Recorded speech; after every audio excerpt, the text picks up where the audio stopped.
You know, every once in a while, the manufacturers will come out with a new vehicle or a product that just hits the market perfectly and blows everybody away. Ram did it with the Express pickup, and Ford has done it with the EcoBoost engine in the F-150. Now, even though the EcoBoost is a 6-cylinder engine, it's got some pretty impressive numbers. Twin turbos, 365 horsepower, and 18 miles per gallon. But as good as those numbers are, they're not good enough. Not with the price of gas going out the roof and the government having no idea what to do about it. Fortunately, we don't need the government to make these numbers better. We have the aftermarket. Now, some of the most common questions that we get from viewers are what are the best modifications that you can do to a newer vehicle that are affordable and easy to put on, but at the same time give you better fuel economy and more power? Well, there's basically 3 areas that a new vehicle could handle some improvement. One is the air coming in, the other is the air going out, and the third is the computer system. So, the first thing that we're going to deal with on this Ford is the air coming out, the exhaust system. Now, believe it or not, the stock exhaust on these things is pretty restrictive, and that's a bad thing on a twin turbo engine because you're choking down a lot of power that this thing's trying to put out.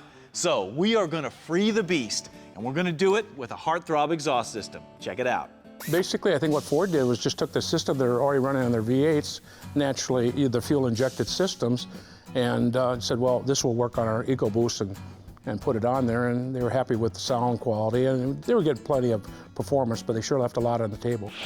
Okay, at first glance, the Heartthrob exhaust system looks pretty simple. I mean, you have a muffler, and you have some pipes, you have some hardware and some clamps. But what you don't see is what really makes the difference. So, let's dig a little deeper. First of all, you have big diameter 4-inch tubing, which is considerably bigger than stock. You have smooth mandrel bends, so you can't help but get great flow out of this. Then the muffler is a chamber design, which uses a series of chambers and baffles to quiet everything down. But there's some tricks going on in here that make it different than any muffler on the market. Take a look. The large 10-inch diameter body gives you increased volume. The 4-inch inlet gives you great flow.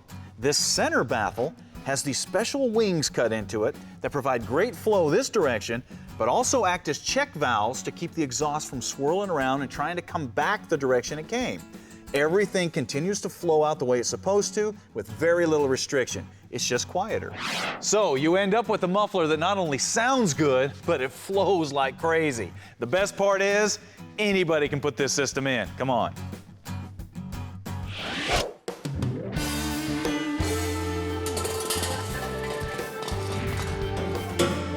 With the original exhaust system unbolted and out of the way,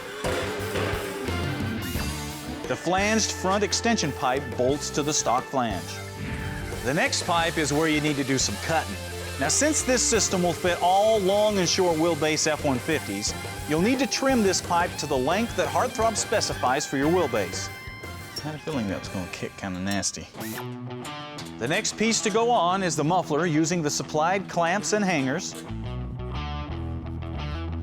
Then just finish it up with the last 2 pieces of tailpipe.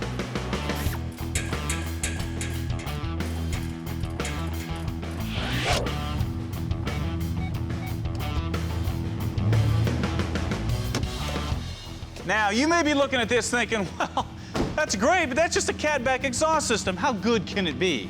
Well, when Heartthrob dynoed this system, they picked up 38 horsepower and 50 foot-pounds of torque.